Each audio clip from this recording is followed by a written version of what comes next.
السلام علیکم ورحمۃ اللہ وبرکاتہ۔ الحمد للہ وکفی وسلام علی عبادہ الذین اصطفی والتقى والعفاف والغنى۔ اما بعد فقد قال اللہ تبارک وتعالی فی القرآن المجید والفرقان الحمید۔ فأعوذ باللہ من الشیطان الرجیم، بسم اللہ الرحمن الرحیم۔ لولا ان ثبتناک لقد کدت ترکن الیہم شیئا قلیلا اذا لأذقناک ضعف الحیات وضعف الممات ثم لا تجد لك علینا نصیرا۔ صدق اللہ مولانا العظیم۔ اللہم صل علی سیدنا و مولانا محمد وبارک وسلم کما تحب وترضى عدد ما تحب وترضى۔ محترم و مکرم حاضرین، ناظرین، سامعین، بھائیوں، بزرگوں اور دوستوں، معزز خواتین، ہماری ماں بہنوں، تصوف کے عنوان سے جو سلسلہ چل رہا ہے اس میں موضوع چل رہا ہے عظمت الہی، کہ اللہ رب العزت کی عظمت کیا ہے، اس کا مقام کیا ہے۔ اسی موضوع کی اگلی کڑی سماعت فرمائیں کہ حدیث پاک میں آیا ہے کہ جب حضرت ماریہ قبطیہ کی گود ہری ہوئی اور نبی صلی اللہ علیہ وسلم کے فرزند ارجمند سیدنا ابراہیم علیہ السلام کی پیدائش ہوئی تو خود نبی صلی اللہ علیہ وسلم نے ان کے کان میں اذان کہی اور دوسرے کان میں اقامت کہی۔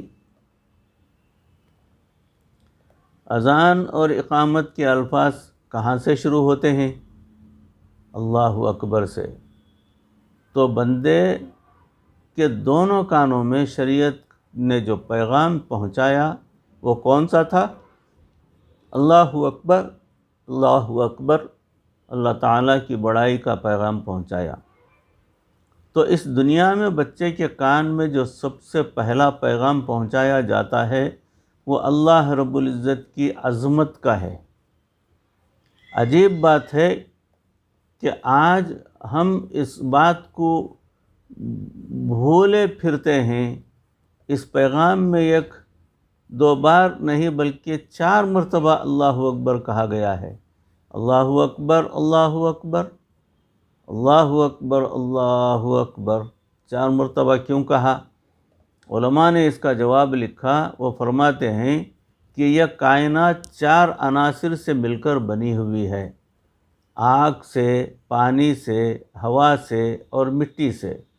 ان چاروں عناصر کی اپنی اپنی طاقت اور قوت ہے۔ ہوا کے اندر ایک طاقت ہے، جب یہ چلتی ہے تو شہروں کا صفایا کر دیا کرتی ہے۔ قوم عاد جیسی قوم کو صفائے ہستی سے مٹا کر رکھ دیتی۔ ایک ملک کے اندر سائیکلون آیا جسے ہوا کا بگولا بھی کہتے ہیں، پنجابی میں اس کو ولوہنا بھی کہتے ہیں۔ جب وہ سائیکلون آیا تو اس نے ایک کار کو ایک جگہ سے اٹھایا اور اس نے 300 میل دور جا کر پھینک دیا۔ اصل میں ہوا کا گھیر 300 میل کا تھا، یعنی 300 میل کے دائرے کی شکل میں وہ ہوا گھوم رہی تھی۔ پانی کے اندر ایک طاقت ہے، انسان جن جہازوں کو اس انداز سے بناتا ہے کہ وہ کبھی نہیں ڈوبیں گے، اور جب طوفان آتا ہے تو ٹائٹینک جیسی جہاز جسے ہر اعتبار سے جانچ پڑتال کر کے بنایا گیا تھا، اور بنانے والے نے تو دعویٰ کر دیا تھا کہ خدا بھی اس کو ڈبو نہیں سکتا، تو وہ ٹائٹینک جہاز جو طوفان آیا تو ٹکڑے ٹکڑے ہو کر سمندر کے نیچے اتر گیا۔ آگ کے اندر ایک طاقت ہے، بعض اوقات جب آگ چلتی ہے تو لوگوں سے بھی بجھتی نہیں۔ ایک مرتبہ ہم نے ہوائی جہاز میں سفر کرتے ہوئے سمندر میں آگ دیکھی۔ سمندر میں آگ، یہ کیسی عجیب بات، بہت ہی عجیب بات ہے۔ نیچے پانی کا سمندر، اوپر آگ لگی ہوئی ہے اور بندوں سے بجھتی بھی نہیں ہے۔ اللہ تیری عظمت کیا ہے، یہ کیا ہی عجیب نشانی ہے۔ ہم نے عملے سے، ہوائی جہاز کے عملے سے پوچھا اس آگ کی وجہ کیا ہے؟ وہ کہنے لگے سمندر کی اس جگہ پر تیل کا چشمہ نکل رہا ہے، اس چشمے کے اوپر ایک گیس ہے، وہ تیزی سے باہر نکل رہی ہے۔ کبھی کسی وجہ سے مثلاً بارش وغیرہ ہوئی یا بجلی کڑکی تو اس کو آگ لگ گئی، اب نیچے سے اس کو فیول مل رہا ہے اور اللہ نے یہ ٹارچ جلا رکھی ہے، اس کو ہم جتنا بجھانے کی کوشش کرتے ہیں وہ آگ بجھنے کا نام نہیں لیتی بلکہ بڑھتی جا رہی ہے۔ مٹی کی زمین اور زمین کی اپنی طاقت ہے۔ زلزلہ آتا ہے تو لوگوں کی عمارتیں زمین کے اوپر سجدہ کرنے لگ جاتی ہیں۔ ان چار طاقت اور عناصر سے مل کر یہ کائنات بنی ہے۔ اذان اور اقامت میں یہ پیغام دیا جا رہا ہوتا ہے کہ اے بندے، تمہیں اس ذات کی طرف بلایا جا رہا ہے کہ جس کی عظمت اور طاقت ہوا کی طاقت سے بھی زیادہ ہے، اس کی عظمت اور طاقت پانی کی طاقت سے بھی زیادہ ہے، اس کی عظمت اور طاقت آگ کی طاقت سے بھی زیادہ ہے، اس عظمت کی طاقت مٹی کی طاقت سے بھی زیادہ ہے۔ ان تمام چیزوں کی طاقت سے بڑی طاقت والی جو ذات ہے وہ ہے اللہ۔ بندے، تجھے اس ذات کے دربار کی طرف بلایا جا رہا ہے۔ کن الفاظ سے؟ انہی الفاظ سے، اللہ اکبر اللہ اکبر اللہ اکبر اللہ اکبر۔ بعض علماء نے کہا کہ 4 مرتبہ اکبر اس لیے کہلوایا کہ اے بندے، تو چاروں طرف نگاہ اٹھائے تو تجھے اللہ ہی کی کبریائی نظر آئے گی کہ سب عظمتیں اس پروردگار کے لیے ہیں۔ نبی صلی اللہ علیہ وسلم نے اپنے فرزند ارجمند کا نام ابراہیم رکھا، پھر اذان دی اور اقامت کہنے کے بعد حضور صلی اللہ علیہ وسلم نے تحنیک کی، یعنی کھجور یا شہد منہ میں ڈال کر اور پھر اپنے دہن مبارک سے نکال کر بچے کو دی۔ یہ سنت ہے تحنیک۔ یہاں پر چند علمی نکات ہیں۔ پہلی بات تو یہ ہے کہ بچے کی پیدائش ماں کے رحم میں ہوتی ہے، لیکن بچے کو پیدائش کے بعد غذا ماں کے پستانوں سے ملتی ہے جو سینے پر ہوتے ہیں، تو پیدائش رحم میں اور غذا اوپر سینے پر۔ اسی طرح بچے کو اللہ نے پیغام دیا، اے میرے بندے، رزق تمہیں کہاں سے ملے گا؟ اوپر سے ملے گا۔ بتانا یہ مقصود تھا کہ تم ساری زندگی کے لیے یہ سبق پکا کر لینا کہ تمہیں جب رزق ملنا ہے اوپر ہی سے ملنا ہے، بڑے ہو کر بھی اوپر ہی سے ملتا رہے گا۔ اللہ تعالیٰ فرماتے ہیں وَفِي السَّمَاءِ رِزْقِكُمْ، تمہارا رزق آسمانوں میں ہے۔ بچے کا منہ ہے ایک ہے لیکن دودھ پینے کے لیے پستان 2 ہیں۔ اللہ رب العزت نے رزق کا وافر مقدار انتظام کر رکھا ہے۔ مقصد کیا ہے؟ تسلی دی کہ ہم نے تمہارے لیے ڈبل انتظام کیا ہوا ہے۔ جب کسی کو کہہ دیتے ہیں کہ جناب 4 بندوں کے لیے ہم 8 بندوں کا کھانا پکایا ہوا رکھتے ہیں تو بڑی تسلی ہو جاتی ہے۔ چنانچہ اللہ تعالیٰ نے پینے کے لیے ایک منہ بنایا اور پینے کے لیے 2 چشمے بنائے کہ اے میرے بندے، رزق میں میرے ذمے جو ہے لے لیا ہوں، میں وہ پروردگار ہوں جس نے تمہاری ضرورت سے بھی 2 گنا رزق تمہارے لیے تیار کر رکھا ہے، پھر تمہیں کس بات کی پریشانی ہے۔ اسی طرح اللہ تعالیٰ نے انسانوں کو منہ ایک دیا اور ہاتھ 2 دیے ہیں کہ 2 ہاتھوں سے کمائے گا اور ایک منہ سے کھائے گا، تو پھر کمانا زیادہ یا کھانا زیادہ؟ منصوبہ بندی والوں کو پریشانی ہوتی ہے کہ کریں گے کیا؟ کہتے ہیں کہ جو آئے گا وہ کھانے کے لیے منہ لے کر آئے گا، لیکن کام کرنے کے لیے ان کو 2 ہاتھ نظر نہیں آتے۔ بچے کے کان میں پہلے اذان دی گئی اور اقامت کہی گئی، اس کے بعد بچے کو تحنیک دی گئی، یعنی کچھ کھلایا گیا۔ اس میں بھی حکمت تھی کہ اے میرے بندے، حق کا پیغام پہلے سننا، رزق کے لیے ہاتھ پاؤں بعد میں مارنا۔ آج ہم کیا کہتے ہیں کہ دکان سے جب فارغ ہوں گے تو بات سننے آ جائیں گے۔ ہم دکان کو اولیت دیتے ہیں اور حق کے پیغام کو ثانوی حیثیت دیتے ہیں، حالانکہ یہ خلاف فطرت ہے۔ سب سے پہلے کان میں اللہ کی عظمت سنائی گئی اور اس پیغام کو پہنچانے کے بعد اس کو رزق پہنچایا گیا۔ مقصد یہ تھا کہ اے میرے بندے، تو حق کا پیغام پہلے سننا اور رزق کے لیے ہاتھ پاؤں بعد میں مارنا۔ اول عبادت، بعد میں رزق۔ اللہ تعالیٰ کی عظمت کا یہ پیغام ایک کان میں پہنچایا گیا یا دونوں میں مقصد کیا تھا کہ میرا بندہ ایسا نہ ہو کہ ایک کان سے ڈال کر دوسرے کان سے باہر نکال دے۔ آج کل ایسا ہی ہوتا ہے کہ ایک کان سے سنتے ہیں اور دوسرے کان سے نکال دیتے ہیں، اور کئی تو سنتے ہی نہیں ہیں۔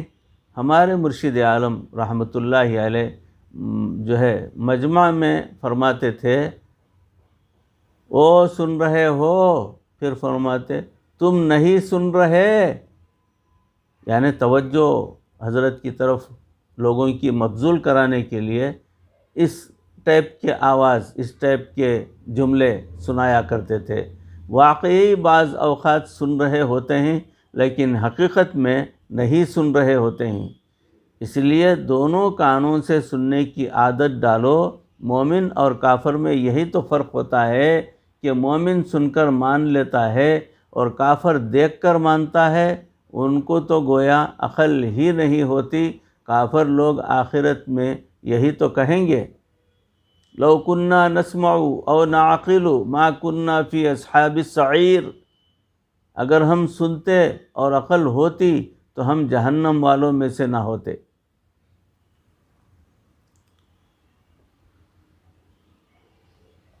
اللہ تعالیٰ نے قرآن کریم کو بسم اللہ سے شروع کیا، اور بسم اللہ کو کس حرف سے شروع کیا؟ با سے، بے۔ الف سے کیوں نہیں شروع کیا؟ علماء نے اس میں بھی نکات لکھے ہیں کہ پروردگار نے با کو کیوں پسند کیا اور الف کو تنہا چھوڑ دیا۔ اس کی کئی وجوہات ہیں۔ ایک وجہ تو یہ ہے کہ الف کھڑا ہوتا ہے، متکبر کی طرح کھڑا ہونا تکبر کی نشانی ہے، اور با بالکل لیٹی ہوئی ہوتی ہے، عاجز بندے کی طرح۔ اللہ رب العزت کو الف کا تکبر ناپسند تھا اور با کی عاجزی جو ہے پسند تھی، اس لیے اللہ تعالیٰ نے اپنے کلام کی ابتدا با کے حرف سے شروع کی۔ ایک وجہ یہ ہے کہ الف حروف علت میں سے ہے، اور اللہ تعالیٰ نہیں چاہتے کہ میرے مومن بندے علیل بنے۔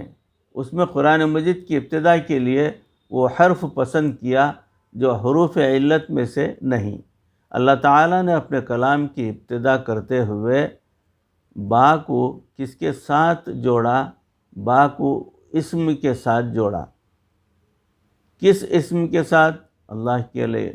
لیکن یہ عجیب بات ہے کہ عام حالت میں با کو دیکھیں تو لیٹی ہوئی ہوتی ہے با، اور جب اللہ کے اسم کے ساتھ ملا کر لکھیں تو یہ با بھی کھڑی ہو جاتی ہے۔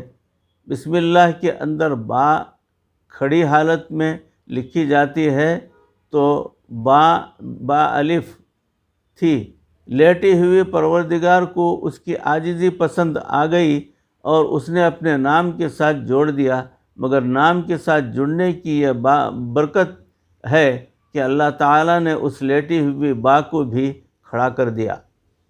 اے پروردگار، جو تیرے نام کے ساتھ جڑ جاتا ہے تو اس کو بھی تو کھڑا کر دیتا ہے، اور تیری ذات کے ساتھ جڑ جائے تو اس کو کیسی عزتیں عطا فرمائے گا۔ بالکل صحیح ہے۔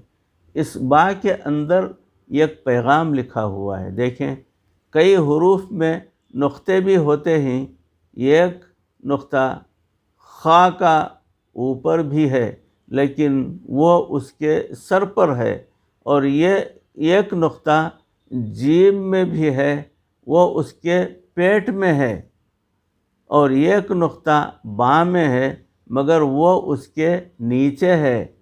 اس نقطے میں یہ پیغام ہے کہ اے میرے بندے، یہ نقطہ دنیا کا ہے، خاک نے اس کو اب سر پر اٹھایا ہوا ہے تو اسے ہم نے چھوڑ دیا، جیم نے اس کو پیٹ میں بسا لیا ہے، اسے بھی ہم نے چھوڑ دیا، اور با نے اسے اپنے نیچے لگایا تو اسے ہم نے پسند کر لیا۔ تم بھی ساری زندگی دنیا کو اپنے قدموں کے نیچے رکھنا، تمہیں بھی ہم با کی طرح عزتیں عطا فرمائیں گے، یعنی دنیا کو اگر نیچی رکھیں گے، آپ دنیا کو اولین فوقیت دے کر دین کو بعد والی فوقیت دیں گے تو یہ جو ہے اللہ کی نافرمانی کے اندر آ جائے گی بات۔ اس لیے جو ہے یہ جملہ کہا گیا ہے، جھکنے والے بندے کو عزت ملتی ہے اور بڑا بننے والے کو ذلت ملتی ہے۔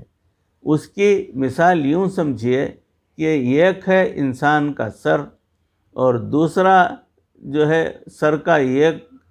انسان کا سر اور ایک ہے انسان کے پاؤں۔ ان میں سے اونچا کون ہے؟ سر ہے، اور نیچا کون ہے؟ پاؤں۔ جب انسان کو عزت ملتی ہے اور وہ معافی مانگتا ہے تو وہ سر پکڑتا ہے یا پاؤں پکڑتا ہے؟ پاؤں پکڑتا ہے۔ اور جب ذلت ملتی ہے تو جوتے پاؤں پر لگتے ہیں یا سر پر لگتے ہیں۔ اس میں یہ پیغام ہے کہ دیکھو، جنہوں نے اپنے آپ کو جھکایا تھا جب عزت ملی تو ان کو ملی، اور جو اونچا ہوا تھا جب ذلت ملی تو اسی کو ملی۔ چنانچہ اونچا نہیں ہونا بلکہ اپنے آپ کو جھکا کے رکھنا چاہیے، کیونکہ اللہ رب العزت کو عاجزی پسند ہے۔ کچھ لوگوں نے اپنی مونچھیں بڑھائی ہوئی ہوتی ہیں۔ جو مونچھیں منہ کے اوپر ہوتی ہیں ان کو اچھی طرح سے کاٹنا چاہیے، بالکل ہونٹوں سے اوپر اس کو کاٹنا چاہیے، اور جو کناروں پر ہوتی ہیں ان کو بڑھا سکتے ہیں، یہاں کنارے پر ہوتے ہیں تو ان کو بڑھا سکتے ہیں۔ یہ مونچھیں اٹھی ہوئی ہوتی ہیں اور پلکیں جھکی ہوئی ہوتی ہیں۔ ایک مرتبہ مونچھوں میں اور پلکوں میں مناظرہ ہو گیا۔ مونچھیں کہنے لگیں کہ ہم اعلیٰ ہیں، گویا انہوں نے بڑائی کا دعویٰ کر دیا۔ چنانچہ جیسے وہ دعویٰ کرتی گئیں، پلکیں ان کا جواب دیتی گئیں۔ بالآخر مونچھوں نے کہا، دیکھو، انسان اپنی شان دکھانے کے لیے مجھے تاؤ دیتا ہے۔ جب ایک دوسرے کے سامنے اپنی بڑائی ظاہر کرنا ہو تو یہ دنیا دار قسم کے لوگ اپنی مونچھوں کو تاؤ دیتے ہیں۔ گویا مونچھوں نے کہا انسان کی شان ہم سے ہے۔ پلکوں نے جواب دیا، جناب، جب ادب اور تعظیم کا وقت آتا ہے تو وہاں پلکوں کا نام آتا ہے۔ ذرا بتائیں کہ جب ادب اور تعظیم کا وقت آتا ہے تو کیا کوئی یہ کہتا ہے کہ میں نے اپنی مونچھیں نیچی کر دیں؟ نہیں، یہ کوئی پلکیں بچھانے کی بات کرتا ہے؟ اے باد صبا، کچھ تو ہی بتا، مہمان جو آنے والے ہیں، کلیاں نہ بچھانا راہوں میں، ہم پلکیں بچھانے والے ہیں۔ مونچھوں نے کہا، جناب جوانی کی معرفت ہم سے ہے، جوانی کی پہچان ہم سے ہے۔ پلکوں نے کہا، جناب قینچی بھی تو تم پر ہی چلائی جاتی ہے، تمہیں ہی کاٹا جاتا ہے۔ مونچھوں نے کہا، دیکھو لوگ ہمیں بنا سوار کر رکھتے ہیں، یعنی وہ بل دے کر رکھتے ہیں۔ پلکوں نے کہا، جب انسان کی ناک بہتی ہے تو پھر تمہارے ہی اوپر گرا کرتی ہے۔ تو مونچھوں نے بڑا بننے کی یہ سزا جو ہے، مونچھوں کو بڑا بننے کی یہ سزا ملی۔ دیکھو کیسی سزا دی اللہ نے، ناک صاف کرنے لگو تو مونچھوں والوں کی مونچھوں پر بھی لگ جاتی ہے۔ مومن کو تو صاف کرنے کا حکم دیا گیا ہے، اس لیے اس کو تو کوئی پرواہ نہیں ہوتی، لیکن جو بیچارے رکھتے ہیں ان کو بڑی پریشانی ہوتی ہے۔ بکری ایک جانور ہے، اور جب آواز نکالتی ہے تو میں کہتی ہے۔ اس میں گویا بڑائی کا دعویٰ کر رہی ہوتی ہے۔ اللہ تعالیٰ کو اس کی میں ناپسند آئی۔ اللہ تعالیٰ نے فرمایا، اچھا تیرا بندوبست کرتے ہیں، چنانچہ اللہ تعالیٰ نے اس کو مومن کے لیے حلال کر دیا۔ پھر ماشاءاللہ مومن نے اس کے گلے پر چھری چلائی، پھر اس کی کھال اتار دی، پھر اس کے تکے بوٹی کیے، پھر ان کو بھون کے پکا کے 32 دانتوں سے چبایا اور خوب اچھی طرح کھایا۔ اس کے بعد اس کی آنتیں بچ گئیں، ان کو کسی بندے نے دھوپ کے اندر رکھ کر خشک کیا۔ جب اس کی آنت خشک ہو جاتی ہے تو اس کو روئی دھلنے کی مشین میں استعمال کیا جاتا ہے۔ چنانچہ جب یہ خشک ہو کر روئی دھلنے کی مشین میں لگتی ہے تو اس کو ہلایا جاتا ہے، تو اس میں سے تو کی آواز نکلتی ہے۔ ایک بزرگ نے اس میں ایک نکتہ نکالا کہ بکری میں کرتی تھی، اس کی یہ میں اللہ تعالیٰ کو ناپسند آئی تو اللہ تعالیٰ نے اس کو اتنی سزا دی کہ ٹکڑے کروائے، آگ کے اوپر اس کو پکوایا، اس کو 32 دانتوں میں چبوایا، اور جو کچھ اس کا باقی بچا اس کو دھوپ میں رکھوایا۔ گویا اتنا مجاہدہ کروایا کہ اس کے اندر سے بے اختیار میں نکل کر اب تو کی آواز نکلنے لگ گئی۔ اے بندے، تو خود ہی تو کہہ لے، میں کرے گا تو تیرے ساتھ بھی یہی حشر ہوگا۔ جو میں کرتے ہیں وہی قربانی کے بکرے بنتے ہیں، ان کو بھی اللہ تعالیٰ اچھی طرح جھنجھوڑا کرتے ہیں۔ وہ کہتے ہیں کہ اس جینے سے تو مر جانا اچھا تھا، اس لیے بہتر ہے کہ ہم بھی میں کی بجائے تو کریں اور کہہ دیں، اللہ تجھے ہی عظمت سجتی ہے۔ بھائیو، عزیزو، بزرگو، دوستو، موضوع چل رہا ہے۔ اس موضوع کی اگلی کڑی انشاءاللہ العزیز اگلی نشست میں آپ کے روبرو پیش کرنے کی کوشش کروں گا۔ ان کہی سنی باتوں کو سن کر، سمجھ کر اس پر ہمیں عمل کرنے کی پروردگار توفیق عطا فرمائے۔ اللہ رب العزت ہمارے دلوں کو اخلاص سے بھر دے۔ اللہ رب العزت اپنی بارگاہ میں ہمیں قبول فرما لے اور ہم سے نیک اعمال کروا لے، اور ان کو ذریعہ بنا کر پروردگار ہمیں جنت میں داخل ہونے والا بندہ بنا لے۔ اللہ کی بارگاہ میں سرخروئی عطا فرمائے۔ پروردگار مرتے دم تک کسی کا محتاج نہ بنا، ایمان پر اور کلمہ والی موت پر ہمارا خاتمہ فرما۔ وآخر دعوانا ان الحمدللہ رب العالمین۔ السلام علیکم ورحمۃ اللہ وبرکاتہ۔